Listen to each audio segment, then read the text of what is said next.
La Biblia nos dice por qué existe el sexo, por qué existe la energía atómica, por qué existe la fuerza molecular, la fuerza gravitacional, por qué existe la fuerza electromagnética científica. La Biblia nos dice por qué existe el matrimonio, por qué existen los gobiernos, y es el único libro, porque si tú quieres saber acerca del producto, pregúntale al fabricante. Es absolutamente lógico. Entonces, si queremos saber de los seres humanos, no le voy a ir a preguntar a un psicólogo, a un psiquiatra, a la doctora Corazón, al Walter Mercado, a un astrólogo, le voy a preguntar al fabricante. Nosotros somos el producto, Dios es el creador. Entonces, el fabricante sabe precisamente por qué funcionas, cómo funcionas y por qué el mundo está como está. Entonces, una de las cosas que la Biblia nos revela, que le han hecho más daño a la humanidad, más que cualquier otro sistema que puede existir, y podemos mencionar el nazismo, el comunismo, el fascismo, etcétera, etcétera, son las religiones.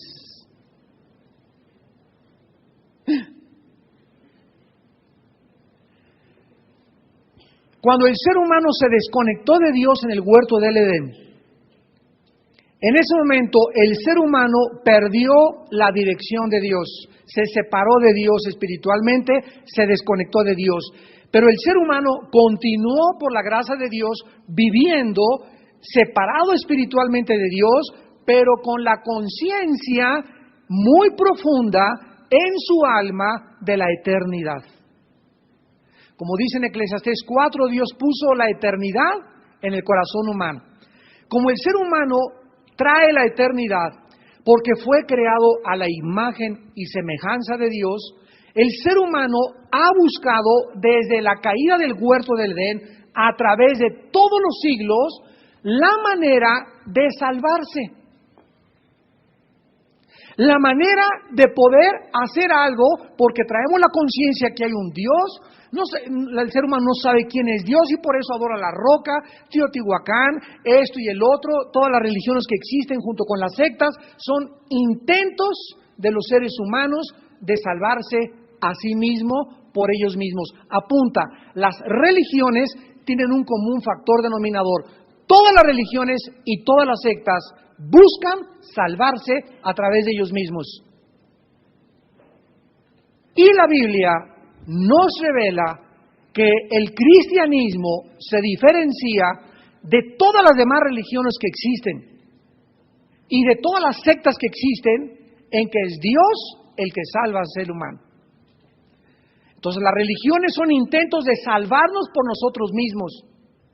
El cristianismo es Dios salvándonos a nosotros. Esta es la grande diferencia.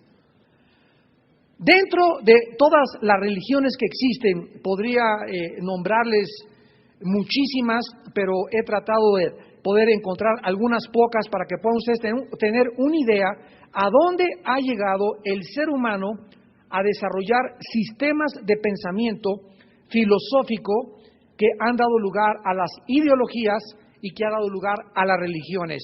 Miren ustedes, dentro de todas las religiones que existen, o sea, cada religión tiene su sistema de pensamiento y cada religión tiene sus ritos y cada religión tiene su manera o su idea por su fundador de poder conceptualizar el cielo, la eternidad, el karma o como le quieran llamar. Y entre estas tenemos el Bahá'í, el budismo, el confucianismo, los Hare Krishna, el Islam talibán, el jainismo, el judaísmo, el romanismo, el sintoísmo, el sikhismo, el vedanta, el taoísmo y el zoroastroísmo. Vean ustedes la cantidad de religiones que existen, que todas las inventamos los seres humanos y todas tienen un propósito, tratar de buscar la manera de hacer contacto con Dios. Aparte de las religiones, hay lo que se llaman las sectas, como la iglesia bostoniana, los niños o la familia de Dios, la ciencia cristiana, los testigos de Jehová, los mormones, la nueva era, la cienciología o dianética, la meditación trascendental, el unitarismo, la iglesia de la unificación o los munis, el pare de sufrir brasileño que llegó a México y el camino internacional de la verdad. Todas estas principales sectas y todas las religiones están tratando de alguna manera de ofrecerle algo a la gente mentiroso. porque todo lo que ofrecen todas estas sectas y todas estas religiones son puras mentiras. Jesús llegó al mundo hace 2000 años y dijo, nadie sube al cielo, nadie va al Padre sino por mí. Entonces, cuando alguien llegue y te diga o me diga a mí, es que todas las religiones llevan al cielo, como dice y se ha acuñado esa frase, todas las religiones llevan al cielo, y siguiendo cada quien su propia religión nos vemos allá, esto hace a Jesús, el Hijo de Dios, el mentiroso y el psicópata más grande que ha existido en la historia, porque Él llega al mundo y nos dice que nadie puede hacer contacto con el Padre si no es por Él, y que Él es el único camino a Dios, Él es la única verdad absoluta y objetiva, y Él es la vida eterna. Esto es importante porque en esta noche, al estudiar la gran ramera, encontramos en la culminación, en el final del libro de Apocalipsis, acuñadas las dos fuerzas y los dos poderes más grandes que el diablo ha usado a través de toda la historia para controlar y manipular y seducir, emborrachar, anestesiar, drogar al ser humano, que es el poder político y el poder religioso. ¿Me van siguiendo con cuidado? Cuando Jesús dijo, le reveló a los discípulos, los reyes de la tierra y los gobernantes de la tierra se enseñorean de las naciones y las oprimen. Ha habido gobernantes que se podría llamar un garbanzo de a libra, muy pocas excepciones, presidentes o gobernantes que verdaderamente han tenido el poder en sus manos, las riendas de una nación de millones de seres humanos o de miles de seres humanos en los países y naciones pequeñas, que verdaderamente han querido ayudar y han querido levantar a ese pueblo. De acuerdo a la Biblia, la mayor parte de los seres humanos, llámese gobierno democrático, dictatorial, imperialista, socialista, comunista, no importa el sistema de gobierno, el ser humano, al tener las manos y el control del poder político, se corrompe. Algo le sucede al ser humano que se echa a perder. Entonces, los gobiernos, lógicamente, que tienen el control sobre la mayoría del pueblo, si es un gobernante despótico, si es un gobernante autoritario, totalitario, si el gobierno es comunista, como sea, van a tratar de explotar, van a tratar de quitar, van a tratar de buscar sus propios intereses, y jamás lo menos que les va a interesar es ayudar a los pueblos. O sea, este cuadro tan patético y tan lastimero que nosotros comprobamos en la experiencia nos dice una cosa: ningún sistema político, gracias a Dios, porque dentro de los gobiernos la democracia es el que ha funcionado un poquito mejor, pero aún los mismos gobiernos democráticos, ¿verdad? ¿Quién de nosotros, cuando alguien sabe y vota por alguien, conoces a por el que estás votando? De repente vas en la calle, Pancho Pistolas, vote por mí, Pancho Cachondo, vote por mí, fulano de tal, vote por mí, y vote para la delegación fulano de tal, y vote para presidente, y vote para aquel. Yo no sé ni quién es ese Pancho Cachondo, yo no sé ni quién es esa mujer, y sin embargo votamos por la afiliación que tenemos al partido y no por la persona. Si tú has sido perredista o priista, vas a votar por los del PRI, aún no te importa ni siquiera el carácter moral que tenga la persona, pero te lleva a emitir un voto basado en tu partidismo y no en tu patriotismo. Entonces, los sistemas democráticos, comparados con todos los demás, son los que mejor han funcionado, pero tampoco son perfectos. O sea, en conclusión, no existe un solo partido, no existe un solo gobierno que nos pueda traer la panacea, o que nos pueda traer al ser humano la paz total, ni la bendición total que cada ciudadano merece y añora a través de toda la historia humana. La Biblia dice que los gobiernos irán de mal en peor, que cada vez oprimirán más y más los gobernantes, que cada vez serán más corruptos, cada vez serán más ladrones, los hombres irán engañando y siendo engañados hasta que el Hijo de Dios regrese y Él gobierne con vara de hierro y con un cetro de justicia este planeta. No es hasta que Cristo regrese. Dejémonos de que si estuviera este partido, si aquel partido tomara el poder, es que las esperanzas están en fulano y fulano. Si Pancho Pantera llegara a ser presidente, él sería el que pudiera traer un México y un cambio a México. Dejémonos de tonterías y de estupideces. Porque ninguna de estas cosas son más que utopías, falsas esperanzas. No pongamos nunca las miras en ningún hombre, en ningún partido. Maldito el hombre que confía en el hombre, Jeremías 17. Votemos porque tenemos que votar por un partido, apoyemos y oremos por el presidente que tenemos, pero no creamos que serán mesías. Y que esos hombres en el poder nos salvarán y traerán y cambiarán la patria. Y el problema del mundo no es la pobreza, como los gobernantes desgraciadamente insisten todavía. El problema es la pobreza. Si en México soluciona la pobreza, si en las Antillas, si en las naciones del Caribe, si en el Centroamérica, el problema humano no es la pobreza. Aunque se vendieran todos los bienes y se repartiera todas las riquezas, el ser humano sigue pecando y sigue siendo malo a los ojos de Dios. De acuerdo a la Biblia, el problema humano se llama pecado. Y no es hasta que el ser humano es regenerado y nace de nuevo por el Espíritu que puede verdaderamente haber una esperanza en el mundo y en la patria o en la nación de cualquier parte del globo terráqueo. En Apocalipsis 17 encontramos a una mujer y a una bestia.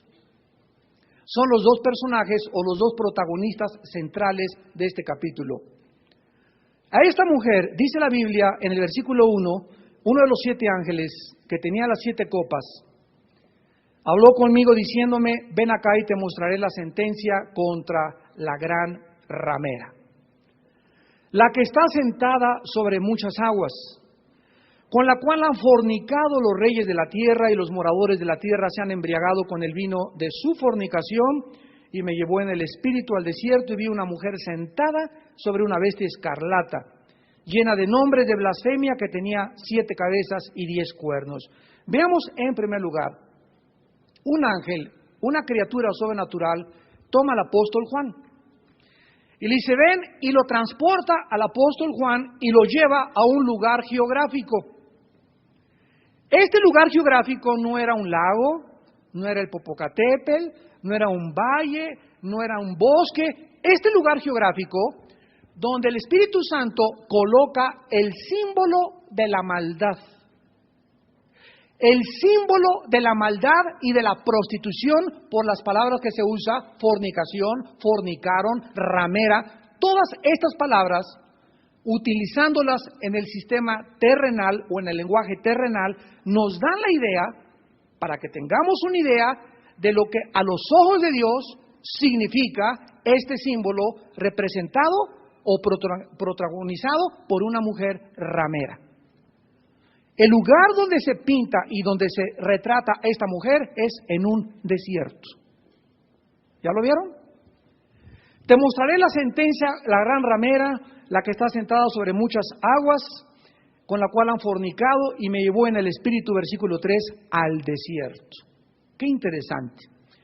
Cuando nosotros examinamos el desierto en la Biblia, nos damos cuenta que la primera vez que aparece el desierto en la Biblia, aparece de una forma central, es en el libro de los Números, que los domingos estamos estudiándolo, donde es el área geográfica a través de la cual Dios atraviesa a su pueblo antes de entrar a la tierra prometida, a la tierra de Canaán. Había un desierto entre Egipto y entre la tierra de Canaán. Nos damos cuenta que Dios nos pasa y permite que atravesemos y seamos tentados por Satanás. El desierto en la Biblia siempre simboliza el terreno de operación de los demonios, como lo vamos a comprobar. Al atravesar el desierto en el Antiguo Testamento no se nos muestra el mundo espiritual que estaba detrás, tentando a la gente. ¿Quién estaba detrás de la murmuración, de los traicioneros, de los pesimistas, de los derrotistas? ¿Por qué el diablo los convenció que se regresaran y que no podían entrar? Detrás había fuerzas espirituales, pero vemos en el Nuevo Testamento que no tenemos lucha contra sangre y carne, sino contra gobernadores, principados, huestes espirituales de maldad. Entonces el desierto es retratado como los terrenos de Satanás en la Biblia. Ahora, después aparece el desierto de una forma no coincidencial con Jesucristo. Cuando el Espíritu Santo toma a Jesucristo para llevar a Jesucristo, el Espíritu Santo, y colocarlo en el área geográfica donde Jesucristo iba a ser tentado y atacado y probado por Satanás, fue en el desierto también, en un desierto. O sea, el Espíritu Santo toma a Cristo y lo lleva a los terrenos, a la cueva, a la baticueva de Satanás. Para que ahí Cristo, otra vez, ahí Satanás nos damos cuenta que se manifiesta y le dice, si tú eres el Hijo de Dios, etcétera, etcétera, pero es ahí en el lugar desértico donde Jesucristo es atacado. Y de una forma más clara en Lucas, acompáñenme por favor para que ustedes lo lean por sí mismos. En el Evangelio de Lucas, capítulo 11, Cristo ya nos corre las cortinas y nos muestra claramente de qué forma estas criaturas sobrenaturales llamadas demonios operan en el mundo. Dice Lucas 11, versículo 24. Cuando el espíritu inmundo sale del hombre, ¿anda por dónde? Por Toluca, dice, se va a Cancún. Esta palabra lugares secos en el original griego es lugares sin agua, que en otras partes se tradujo desierto. ¿Qué es un desierto? Un lugar donde no hay agua, no hay comida, lo único que hay son víboras, arañas, escorpiones, y no podemos ahora, ¿verdad?, más que darnos cuenta que de una forma interesante es los terrenos de Satanás. El espíritu inmundo, cuando sale, inmediatamente se sale de Pancho el espíritu, y vamos a ver por qué, y el espíritu anda por ahí volando, y lo que busca no es una cantina, ni meterse al Moloya, ni a Santa Marta Catitla, sino que busca inmediatamente un lugar donde no hay agua, porque ahí es donde ellos pueden permanecer y estar más tiempo sin ser molestados y donde pueden también descansar. Anda por lugares buscando reposo, o sea, es ahí en sus terrenos donde ellos pueden descansar. ¿Tú dónde puedes descansar? Tú te puedes ir en la noche a viajar y llegas a un hotel y siempre decimos, no hay como mi cama, ¿verdad? No sé, como que nos acomodamos en nuestra cama, la forma de mi cojín, la forma de mi colchón, pero es difícil descansar y dormir en otros lados porque tenemos ya nuestro lugar. Si realmente quieres descansar, decimos ya, no hay como llegar a mi casita y acostarme en mi cama. Entonces, la cama de los demonios, el lugar donde ellos realmente descansan, es en los lugares desérticos. Ahí encuentran reposo. Versículo 24. Y dice, y no hallándolo, o sea, llegan ahí buscando reposo. Pero la maldición sobre los demonios es que jamás descansarían, no importa dónde fueran. ¿A qué va la gente a las cantinas? A buscar reposo con una borrachera. ¿Por qué te haces un pericazo? Para buscar durante 4 o 5 horas escaparte de la realidad, evadirte la realidad y sentirte un poco bien. ¿Para qué te metes media de tequila o media de whisky? Para sentirte un poco mejor, que te cambie el ánimo, sentirte macho, etcétera, etcétera, por 5 o 8 horas. Sin embargo, no es cierto que encontraste en la coca, ni en la borrachera, ni en el alcohol, ni la mujer con la que te fuiste, esa paz que solo Dios te puede dar. Ahora, si nosotros los seres humanos no encontramos paz más que en Jesús, imagínense estos demonios que han sido maldecidos por toda la eternidad para nunca tener paz. Para jamás encontrar reposo. Como no lo hayan, dice, volveré a mi casa de donde salí. O sea, ahí va otra vez y se mete a la persona de donde salió. Y después ya dice que cuando llega a la barrida, entonces toma otros 7 espíritus peores que él, entrados moran allí, y el estado postre de aquel hombre viene a ser peor que el primero. O sea que si tú vienes aquí a los estudios y yo oí la palabra de Dios dice en Hebreos 5, no es posible que los que hayan sido iluminados y gustaron del don celestial y recayeron, sean renovados para arrepentimiento. Aquí está hablando no de personas que perdieron la salvación en Hebreos 5, está hablando de personas que nunca fueron salvas, pero que el Espíritu Santo les iluminó, les mostró y dijiste, ay, qué bonito en la noche me sentí, qué bonito hablaron, me gustó esa historia, pero no invitaste a Cristo a tu vida y los demonios te están esperando a la salida. Y si no llena tu vida en esta noche Jesucristo, y ustedes por televisión que están escuchando este mensaje, si no es en este momento en que el Espíritu Santo te habla, Él te dice, no te endurezcas cuando oigas mi voz. Porque es peligroso que te vayas y que te sientas que ya tienes a Cristo, pero no lo tienes, porque 7 espíritus se meten a tu vida y te hacen la condición peor de la cual estabas antes de que vinieras a escuchar la palabra de Dios. Regresamos a Apocalipsis. Y vemos pues que es en estos terrenos geográficos, en el mundo espiritual no hay desiertos, ¿verdad? Es un lugar físico, geográfico aquí en la tierra, donde se retrata a la ramera. Esta noche el título de la conferencia se llama Significado de la ramera o Significado de la madre de las rameras. Ahora, dice la Biblia en el versículo 2 que esta ramera, esta mujer retratada como una prostituta, ha fornicado con los reyes de la tierra. Inmediatamente asumimos que este es un lenguaje simbólico. No es una ramera literal física que se haya metido con Mussolini, con Hitler, con Napoleón, sino que de alguna forma espiritual se toman los conceptos de la fornicación y de la impureza sexual para transmitirnos verdades espirituales y podamos nosotros en el chip tan pequeño, diminuto de renacuajo que tenemos aquí adentro, poder entender un poquitín nada más de lo que Dios nos quiere explicar en esta noche. Y así es el lenguaje simbólico de la palabra de Dios. ¿Por qué se le llamaría a una ciudad? Porque vamos a ver que esta ramera en el versículo 18 es una ciudad. Apocalipsis 17, 18, ¿ya lo vieron?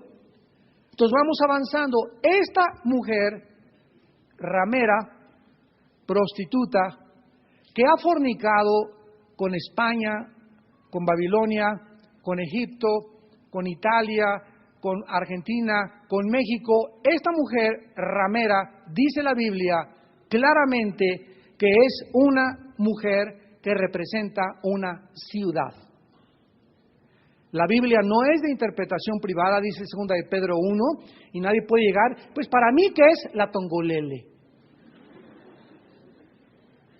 O para mí, ¿qué es fulana de tal? O es que, ¿sabes una cosa? A Dios no le interesa lo que tú pienses que es. Dios quiere que tú esperes que el Espíritu Santo sea el que te revele la interpretación de la palabra de Dios. La Biblia no es de interpretación privada y por eso hay sectas. Porque le dan una interpretación que la sacan de su contexto para hacer un pretexto y comienzan a pervertir y adulterar la palabra de Dios. Entonces, esta mujer, para comenzar, representa una ciudad. Y vamos a ir en nuestra investigación más adelante. Veamos esta verdad en el capítulo 18, versículo 3, que se vuelve a repetir la verdad del capítulo 17. 18:3.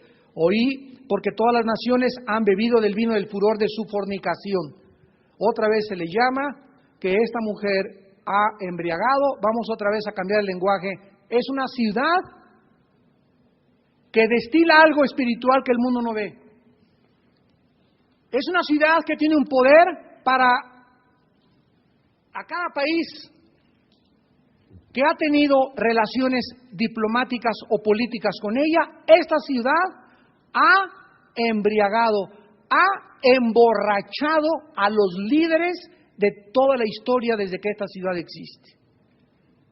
¿Qué significa fornicar? En el Antiguo Testamento, como vamos a ver a continuación, la Biblia usa la palabra fornicar para tener relaciones ilícitas que no sean con Dios. En Santiago 4:4, el apóstol dice en el Nuevo Testamento, almas adúlteras. ¿No sabéis que la amistad con el mundo es enemistad con Dios? Cualquiera que se constituye amigo del mundo se constituye enemigo de Dios. La Biblia me llama que si yo, Armando, estoy casado, ando ahí coqueteando y papaloteando con otras chavas, soy un adúltero a los ojos de Dios. Estoy deshonrando a la compañera de mi vida, a la amiga de mi vida, a la esposa de mi vida, y aun cuando no hiciera ninguna cosa física con esa muchacha, el simple hecho de mantenerla en mi mente o en mi corazón, a los ojos de Dios soy un adúltero sin necesidad de acostarme con ella. Jesús dijo en Mateo 5, oísteis que fue dicho, no adulterarás. Pero yo te digo que si tú miras a una mujer, si tú miras a un hombre para codiciarlo, ¡ay, qué mango, qué cuerote, qué muchachota, etcétera, etcétera! Ya adulteraste con él.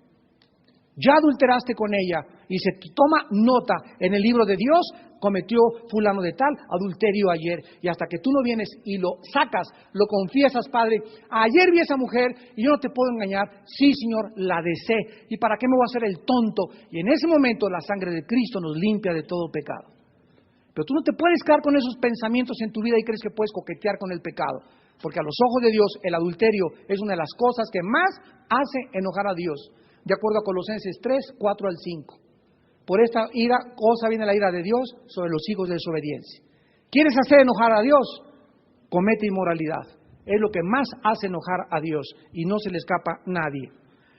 Ahora dice aquí en el versículo 9 de Apocalipsis 18, lo mismo y los reyes de la tierra que han fornicado con ella. Otra vez el mismo lenguaje. Y vamos a Jeremías, al Antiguo Testamento, para clarificar, ya sin ningún lugar a dudas, que esta ciudad, al ser acusada de prostituta, significa que ha tenido relaciones ilícitas con otras naciones. Dice Jeremías 51, versículo 7. Copa de oro fue Babilonia en la mano de Jehová, que embriagó a toda la tierra. Su vino bebieron los pueblos, se aturdieron, por tanto, las naciones. Vemos claramente que ya Babilonia en el Antiguo Testamento, la ciudad, ¿quién es en el Nuevo Testamento la ramera? Una ciudad. Una ciudad en el Antiguo Testamento es exactamente el epítome, es el prototipo de la ramera de Apocalipsis 17, por lo cual se le designa con el nombre de Babilonia. Regresamos a Apocalipsis 17. Y dice la Biblia en el versículo 2 que han fornicado los reyes de la tierra con esta ciudad. Otra vez, han tenido relaciones ilícitas.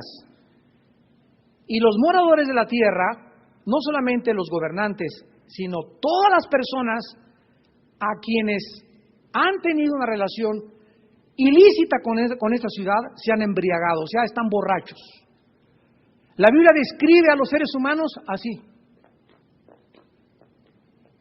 ¿Quién es un borracho? Ese es mi compadrito, ¿dónde ando? ¿Dónde me encuentro? No sabe dónde está, no sabe quién es, hablan solos, dicen tontería y media, disparates, bueno, y verdad, y después amaneces y llegas a tus 5 sentidos y te das cuenta la bola de babosadas y la bola de tonterías que cometiste estando bajo el influjo del alcohol. Bueno, para que tengas una idea, la Biblia retrata a casi todos los seres humanos del planeta Tierra como borrachos. Así andan todos los seres humanos, de una copa a la otra, de un cine al otro, de una mujer a la otra, de una filosofía a la otra filosofía, se caen lastimados porque no hay borrachito que no se caiga.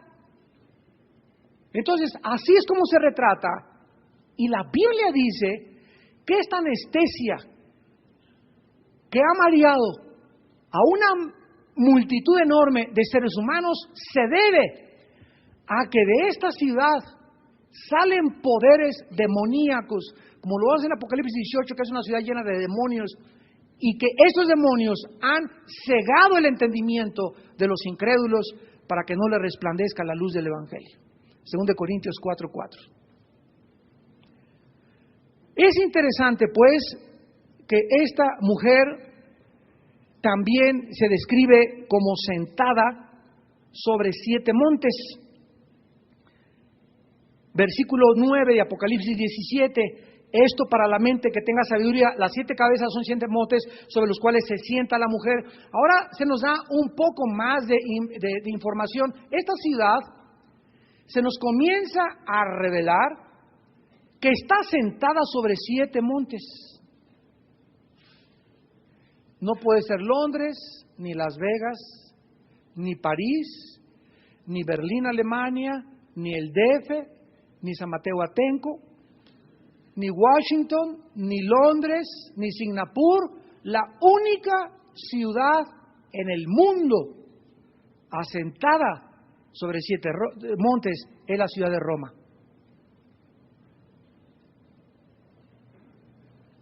Es la ciudad de Roma. Hemos notado que el término fornicación se usa en el sentido espiritual para la infidelidad espiritual. Y en este pasaje, ¿verdad?, vemos que esta ciudad está sentada sobre 7 montes. Y vamos a ver que al mismo tiempo que se nos revela la ubicación geográfica de esta ciudad y que está sentada sobre 7 montes, se nos dice al mismo tiempo que estos 7 montes son 7 reyes, pero eso será el motivo de la investigación de la próxima clase. Ahora, es interesante que es la ciudad de Roma, porque en el Antiguo Testamento se le llama ramera a Jerusalén. En el Antiguo Testamento se le llama ramera a Jerusalén. Ezequiel 16, Ezequiel 16, 26 al 28, al 32, Isaías capítulo 1, etcétera, etcétera.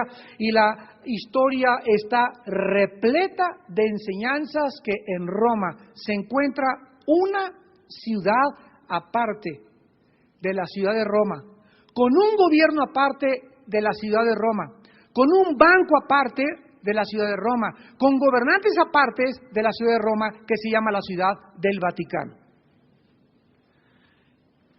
Y una vez que tenemos esta revelación, comenzamos a investigar en diferentes libros y comenzamos a descubrir que la historia está repleta de antecedentes de alianzas impías entre el Vaticano y gobiernos seculares.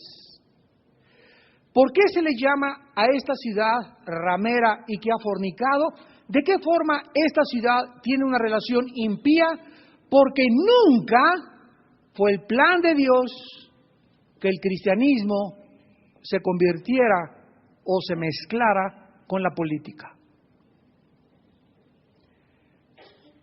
Y el Vaticano es el único estado en el mundo, el único estado de todas las religiones que acabamos de mencionar, que tiene un lugar en las Naciones Unidas.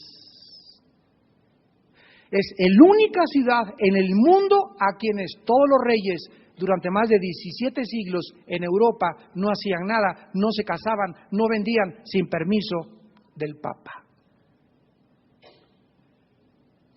Y en esta noche vamos a ver revelaciones tremendas.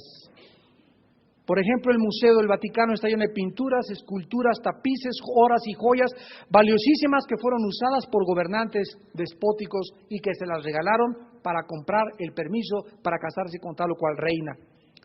La mayoría fueron regaladas a los papas por reyes, reinas, emperadores y gobiernos. Vamos a ver algunos ejemplos.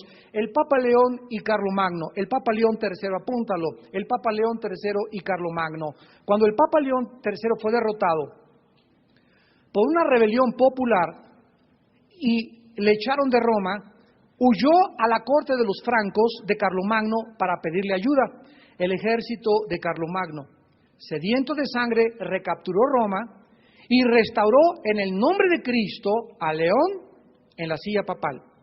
En la Navidad del año 800 después de Cristo, el Papa colocó una corona sobre Carlomagno, nombrándolo emperador del Occidente.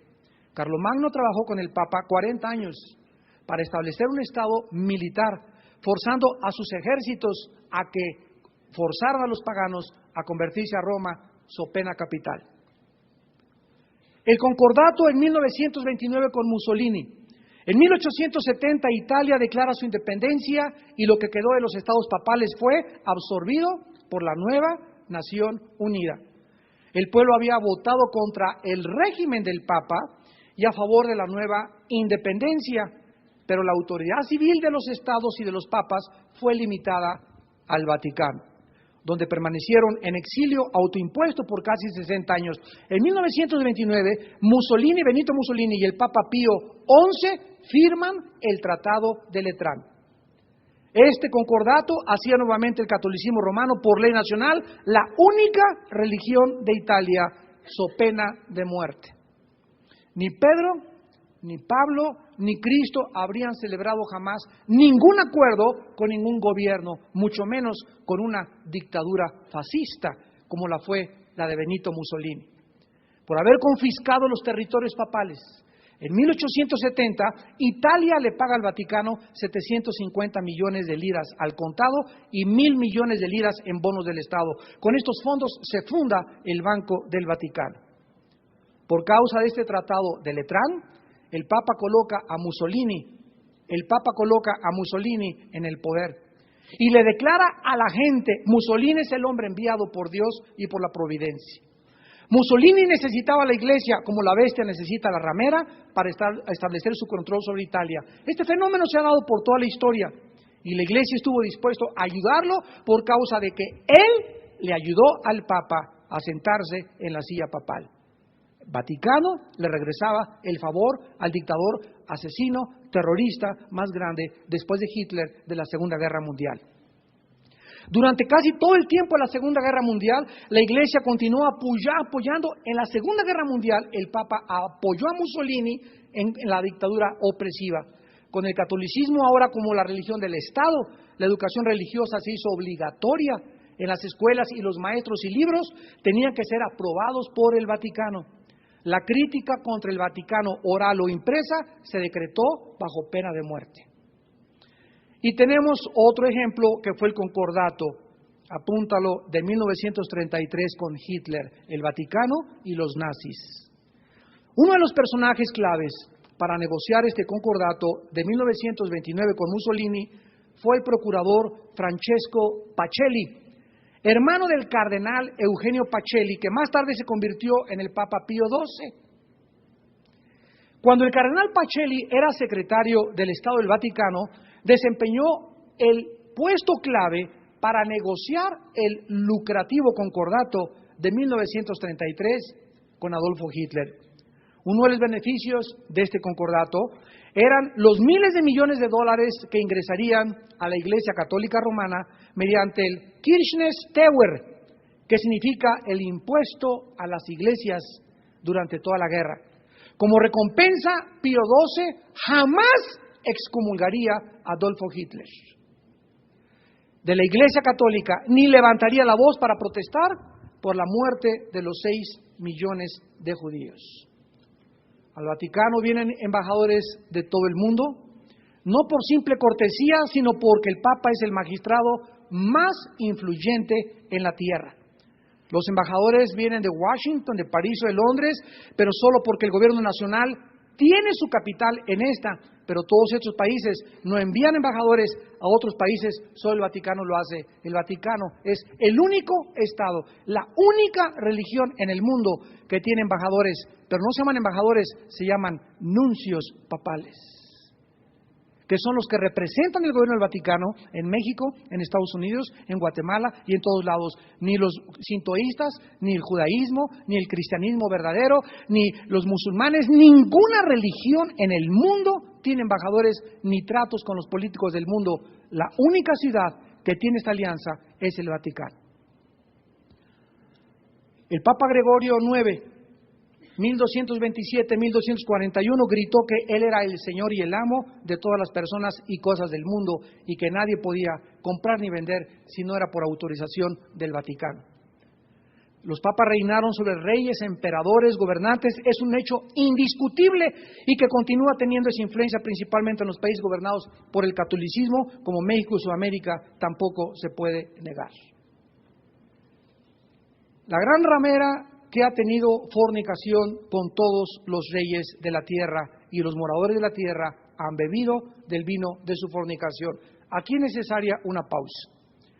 Cuando nosotros estamos exponiendo y hablando acerca de la historia y de la Biblia, tenemos que entender que el cristiano no está en contra de los católicos.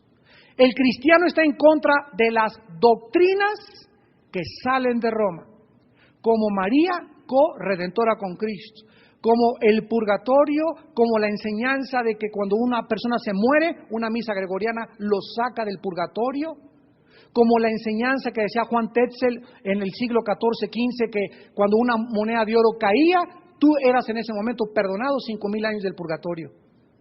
Todas estas enseñanzas se introdujeron al cristianismo de aproximadamente 350 años después de que los apóstoles murieron y de que Cristo murió. Se comenzó a inventar que Pedro había sido el primer papa, cuando la Biblia nos dice lo contrario.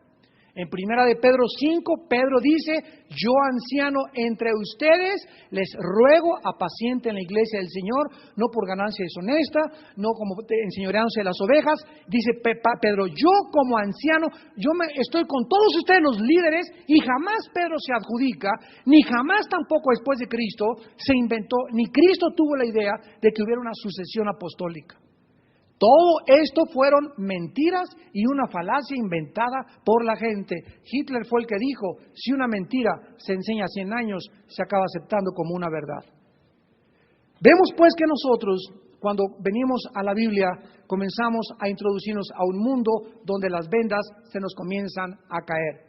Y tenemos que entender, tenemos que amar al pueblo que ha sido emborrachado, tenemos que amar al pueblo que está ciego, que hacen lo que hacen porque son ignorantes de la luz de la palabra de Dios. Mas hay de aquellos, dijo Jesús en Mateo 23, y los que me escuchan, líderes, guías de ciegos, que saben la verdad, que es mentira lo que enseñas y que es la verdad la palabra de Dios, y por tus convicciones y por amar más la gloria del mundo y por decir: pues ahora ¿qué hago? Porque he vivido una mentira, y no enfrentarte a la realidad, por eso estás arrastrando y haces preceptos sobre precepto y línea sobre línea sobre tus propias organizaciones apóstatas, traidoras de la palabra de Dios, y arrastras a miles de personas al infierno junto contigo. Y Dios nos ha enviado a ser testigos y hablar la verdad. Por eso persiguieron a Martín Lutero, por eso mataron a Juan Hus, por eso Giacomo Savonarola se paró en Florencia y le gritó al Papa: cueva de ladrones, no es posible que vendan la salvación. Lo capturaron, lo ahorcaron y lo quemaron vivo en la plaza de Florencia. Y toda la historia está llena de todos los mártires que han tenido el valor de enfrentarse a un sistema que no es verdad y que lo único que ha hecho es embriagar a la gente, confundir a la gente y proclamarle a la gente un camino falso a la salvación. Y cuando nosotros venimos a predicar la palabra de Dios, sabemos claramente, ¿verdad?, qué es lo que significa enseñar la verdad. El Papa Gregorio XI, apúntalo, en su bula papal, en el año 1372, que se llamó Incoena Domini, reclamó dominio papal sobre todo el mundo cristiano, secular y religioso, y excomulgó a todos los que le desobedecían y no le pagaban sus impuestos. Nos extraña esto cuando hace 2 meses aquí en México un arzobispo excomulgó a los secuestradores. O sea, ¿de dónde dice? Le dije, es el 11º mandamiento. El 11º mandamiento es: excomulgarás a los secuestradores. Son 10 mandamientos nada más. O sea, de sus pistolas yo excomulgo eso, porque para mí el secuestrador, ese sí es más criminal, y ese sí merece ser excomulgado. ¿Qué autoridad tienen ellos para decir: esta persona se va al infierno, esta no se va al infierno, fuera de la autoridad de la palabra de Dios? Siempre ha sido toda la historia.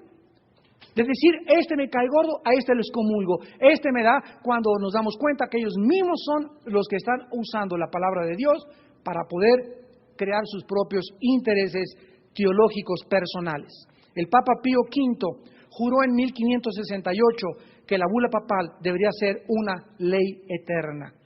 O sea, que el que no diera un chelín de oro al Vaticano se iba al purgatorio o al infierno. El Papa Alejandro VI, 1492-1503, declaró que todas las tierras no descubiertas le pertenecían al pontífice romano. Y fue precisamente en los años cuando Colón iba a venir a descubrir las Américas.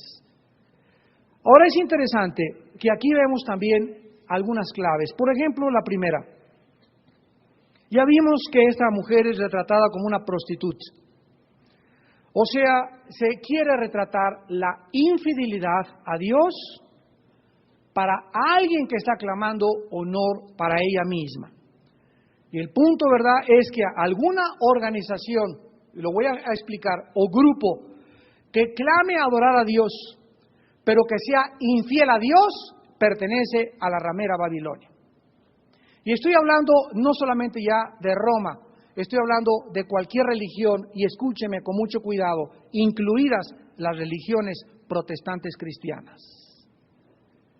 Hay cantidad de líderes cristianos en el mundo que están clamando y dinero y el evangelio de la prosperidad y tráiganme esto y tráiganme aquello, sacrificando los intereses de la palabra de Dios, como dice 2 de Pedro, harán mercadería de ustedes. Y llegarán al grado que pasen para acá y échale la ofrenda y te profetizo. Comienzan hasta a vender la profecía al que le eche al diezmo y a la charola. Toda esa gente pertenece también a Roma la ramera. O sea, no creamos y tratemos de comenzar a comprender este mensaje, que solamente Roma es la única culpable. Ella inició junto con Babilonia y permitió el cristianismo, pero se le han adherido miles de religiones y todas las que tienen ese espíritu de el mercantilismo, de vender a Cristo, de vender el evangelio. Ahora hay predicadores que hablo por teléfono, oiga hermano, venga a predicar aquí a una parte de Sudamérica, y me preguntan, ¿cuántos son sus honorarios? ¿Cuánto nos cobra por noche? ¿Cómo que cuánto les cobro por noche? Les contesto. ¿Quién les ha cobrado? Ustedes tienen la culpa, les digo a muchos pastores, por invitar a esos mercenarios del evangelio. ¿Por qué lo que son mercenarios? Siempre les he dicho a mis hermanos pastores, el día que invites a alguien a tu iglesia y te cobre, córrelo y sácalo a patadas. Jamás lo vuelvas a invitar porque no es un siervo de Cristo. Dice en 1 Corintios 9, ¡ay de mí!, dice Pablo, si no predico el evangelio gratuitamente. Léelo otra vez en tu Biblia. Tú que cobras por predicar y cobras por tocar y cobras por cantar.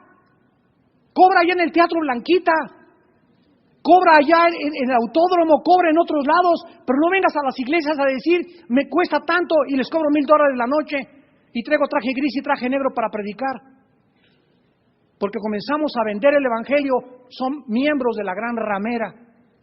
Este espíritu, repito, no solamente está en Roma, se está introduciendo al cristianismo y está pervirtiendo el cristianismo y está degenerando el cristianismo, y estamos los cristianos cayendo en esa trampa enorme, satánica, en la que ya se convirtió en un negocio el cristianismo. ¿Cómo es posible que se puedan atreverse a decirme cuánto cobra por noche? ¿Cuántos son sus honorarios? Y se está aceptando como algo absolutamente normal, porque ya tiene 20 o 25 años de edad, que algunos cantantes comenzaron a cobrar por show. Y sabes una cosa, te invito a mi iglesia, y no te voy a prometer cuánto te voy a dar, vamos a recoger una ofrenda, y déjala a Dios por fe, la ofrenda que te vamos a dar. Te garantizo el hotel y te garantizo tu boleto de avión, pero la ofrenda, no me digas cuánto quieres de ofrenda, porque es según lo que Dios nos prospere. Y si es de otra manera, entonces salte y búscate, vete mejor de agente de ventas. O búscate otro negocio, pero no te atrevas a ser predicador ni cantante de Cristo, porque la iglesia no es un negocio. El momento que comenzamos a hacer eso, o el momento que comenzamos a apoyar a un partido político, para que el partido político nos invitó a desayunar, el fulano senador de tal partido, para que le demos votos a alguna cosa, senador, vengo a cenar con usted, pero usted no me compra. Ni compra mi iglesia tampoco, ni voy a permitir jamás que nos usen y que nos manipule, porque en ese momento prostituimos y nos vendemos y nuestras convicciones vienen a ser lodo nada más y venimos a ser pisoteados y hollados por los hombres, porque somos la sal de la tierra y cuando la sal pierde su sabor no sirve para nada. En segundo lugar vimos que esta mujer, la segunda clave, ¿verdad?, es que tiene una influencia universal, sentada sobre muchas aguas. Y esto nos habla también, ¿verdad?, que es una ciudad que ha tenido una influencia y que ha extraviado con el vino de su fornicación y ha prometido ilusiones con resultados de sus enseñanzas. Entonces, la tercera clave es que está sentada sobre una bestia. Dice Apocalipsis 17, versículo 3, que esta mujer, esta prostituta, esta ciudad, está sentada arriba de un monstruo. Se le llama una bestia. Y esta palabra terión en el griego significa una bestia salvaje. Aquí vemos claramente, y lo vamos a ver en las próximas clases, que la bestia simboliza el poder político del anticristo, el futuro dictador mundial. Y vemos claramente de qué forma la religión, ya vimos que la ramera tiene su cueva, ¿verdad?, ahí en Roma, y están adheridas a ella cientos de religiones, y no es coincidencia que en los últimos 30, 40 años ha comenzado a sembrarse semillas de lo que se conoce actualmente como el movimiento ecuménico internacional. Ahora se llama el movimiento interreligioso, ya para dorar la píldora un poco más. Se oye muy feo ecumenismo, ya todo el mundo sabe que el ecumenismo es la unión de todas las religiones para trabajar un bien común. Vamos a cambiarle el movimiento interreligioso, donde todas las religiones nos vamos a unir, porque Cristo dijo, Juan 17:21, para que seamos uno como tú y el Padre somos uno, Señor. Se oye bonito, ¿verdad? Pero la Biblia dice, andarán dos si no estuvieran de acuerdo. ¿Sabes una cosa? Que la verdad implica confrontación. Y ese es el problema que yo tengo cuando soy invitado en la televisión con 4 o 5 líderes religiosos, porque al acabar el programa todos se vienen contra mí. Comenzamos a debatir, a ver cuál es usted hermano budista, fulano de tal, le dicen, a ver usted hermano judío, usted hermano maometano, usted mailán, y todos, ¿verdad? Y comienzan a decir, seamos tolerantes. Esa es la nueva frase que se ha acuñado ahora, se demanda tolerancia religiosa. Y ¿sabes una cosa? Que si nosotros creemos, al acabar el programa, que verdaderamente el hermano budista, el hermano judío, el hermano maometano, el hermano taoísta, todos tienen su verdad y yo tengo mi verdad, Dios mío, entonces ¿cómo puedo yo enseñarle a alguien que hay que buscar la verdad cuando hay muchas verdades? Esto es una contradicción filosófica dentro de la filosofía analítica. La filosofía analítica analiza el origen del conocimiento. A ver, hermano budista, así se debe comenzar. ¿De dónde sacó usted que el panzoncito Buda es la verdad? Cuando él dijo que ni en Dios creía, el budismo es ateo. A ver, hermano judío, ¿de dónde saca usted que el judaísmo es el antiguo? ¿Dónde están los sacrificios que Dios mandó a Jehová? El judaísmo actualmente no es el judaísmo bíblico, es el judaísmo rabínico. ¿De dónde sacaron ustedes el Mishnah y le agregaron 600 mandamientos al Torah?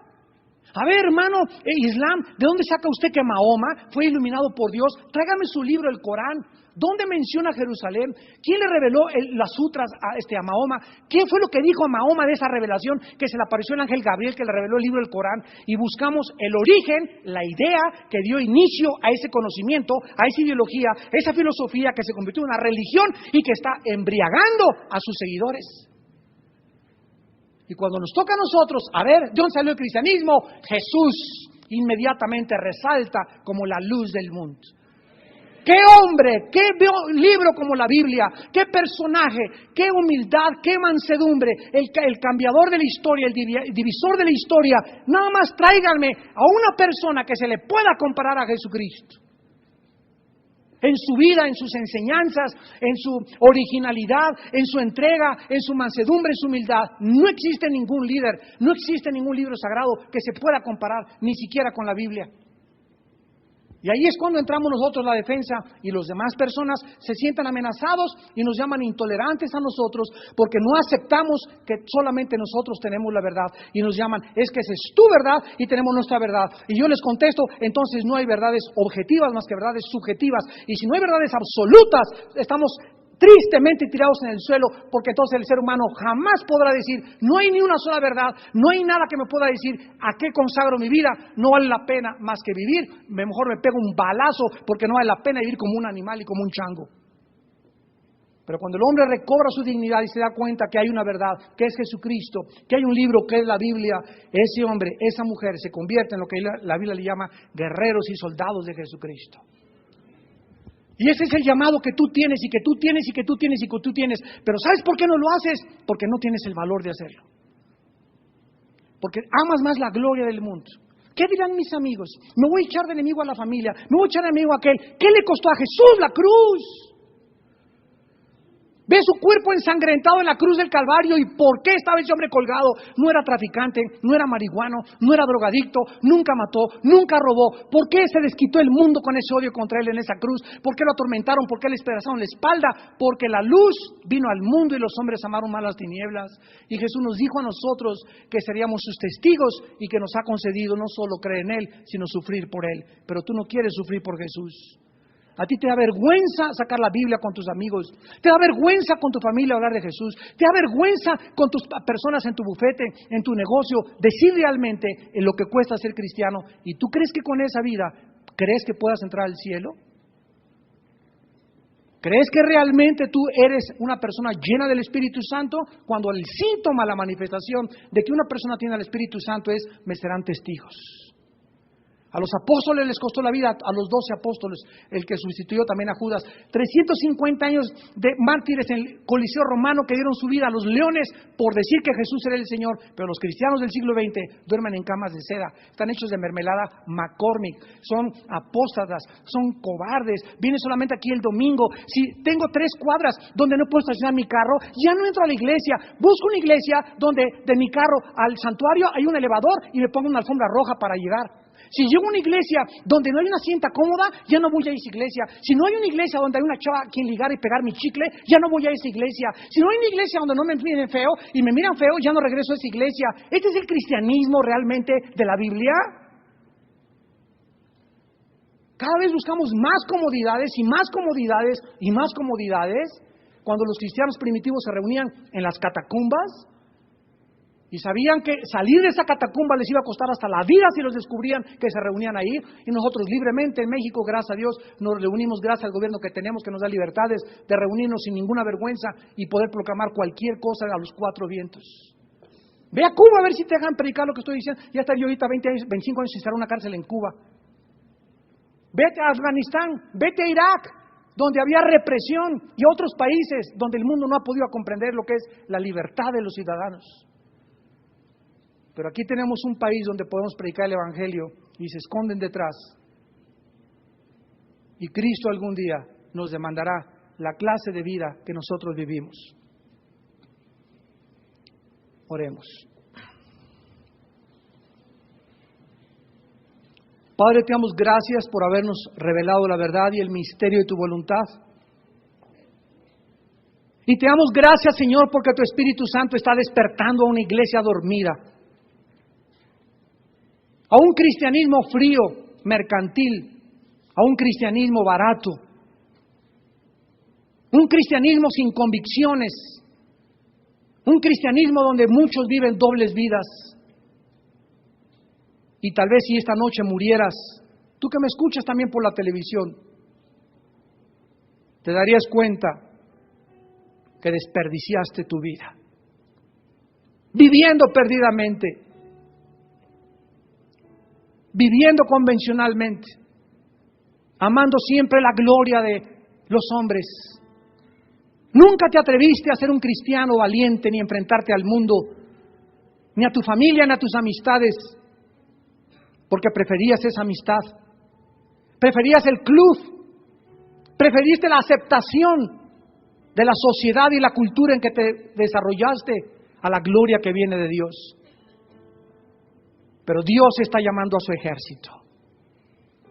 Dios está llamando a sus valientes, porque es la última guerra que vamos a pelear tal vez. Cuando el anticristo surge en el mundo, entonces nadie podrá comprar ni vender sin la marca del anticristo. Dios te está preparando para los años que vienen y te está diciendo que te consagres, que le entregues tu vida incondicionalmente. Él te quiere llenar de su espíritu y mostrarte su poder, que nadie nos puede tocar, nadie, si Él no lo permite. No tengan temor, pequeña manada, estoy con ustedes todos los días hasta el fin de los siglos. Yo soy tu Dios que te sostengo, yo soy tu Dios que te esfuerzo. Yo le dije a mi apóstol Pablo, dice el Señor, Pablo, quédate en Corinto. No tengas temor porque nadie te puede poner una mano hasta que mi plan termine con tu vida. Te damos gracias, Señor, porque somos tus siervos y hemos sido llamados a seguir las huellas de Cristo. Y a Él lo crucificaron por predicar la verdad. No tengamos temor de hablar la verdad a costa de nuestra propia vida. No tengamos temor de nadie, ni el infierno, ni la desnudez, ni la pobreza, ni los principados, ni los demonios. No hay nadie que nos pueda separar nunca del amor de Jesús. Si Dios con nosotros, ¿quién contra nosotros? El mundo que vivimos tan miserable a nuestro alrededor, los terroristas, los crímenes a los niños, los robos, los secuestros, los crímenes, los abortos, la eutanasia, los muchachos embarazando a su novia, toda esta miseria, todo este pecado, toda esta hipocresía, toda esta falsedad viene porque no hay luces, porque no hay cristianos que se levanten y que le muestren a la gente cuál es el camino. En esta noche Dios te llama a que aceptes a Cristo como tu Salvador y tu Señor. Y si hay alguna persona en esta noche que quiera venir a la cruz e invitar a Cristo, ya sabes ahora el precio que tienes que pagar. Cristo te dice que no lo sigas si no quieres negarte tu vida. Si no quieres negarte a ti mismo y no vas a cargar una cruz, no te atrevas a seguirme, dice Jesús. Porque va a ser más grande el castigo contra los que oyeron y vieron la luz, contra aquellos que jamás escucharon mi palabra. En esta noche ven a Jesús dispuesto a seguirle, no solamente a creer en Jesús, sino a seguirlo. Y el camino de Cristo termina en una cruz, pero después, acuérdate, a los 3 días resucitó. Resucitó. Y nos enseña a no tenerle miedo a la muerte, porque es lo último y lo peor que nos podría suceder, la muerte. Y aún para eso es ganancia para nosotros. Este es el valor que tuvieron los hombres que siguieron a Jesús y las mujeres que se consagraron a Él. Que no habría ninguna fuerza ni poder en el mundo ni en el infierno que los pudiera detener, porque somos más que vencedores. Ven a Cristo esta noche y si quieres invitar a Cristo a tu vida, arrepiéntete de tus pecados. Arrepiéntete de la vida que has llevado. Cree que Jesús en la cruz pagó con su sangre por tus pecados e invítalo a tu corazón como tu Señor y como tu Salvador. Y ahí desde tu lugar dile estas palabras: Señor mío y Dios mío, en esta noche te pido perdón por mis pecados. Te doy gracias por haberme mostrado la luz, la verdad de la vida y el engaño en el que el mundo está sumido. Ahora, Padre, quiero ser una luz enviada por ti. Ahora quiero ir a contarle a mi familia la urgencia que tienen de venir a la luz, para que salgan del engaño, de la religiosidad, de la apostasía, del legalismo, para que salgan de su embriaguez espiritual. Oh Dios, hazme un instrumento de tu honra en tus manos, porque creo que en la cruz tu Hijo dio su vida por mí, y te pido, Jesús, que entres a mi corazón como mi Señor y mi Salvador. Sácame de esta generación perversa y corrompida y conviérteme en un luminar en medio de tantas tinieblas, porque el mundo está siendo asfixiado por la mentira de las religiones, creyendo que es el camino que los puede salvar, cuando tú, Jesús, eres el único Salvador, que entrarás a mi vida en esta noche y te seguiré con todo mi corazón, para tu gloria eterna, Hijo de Dios. Amén.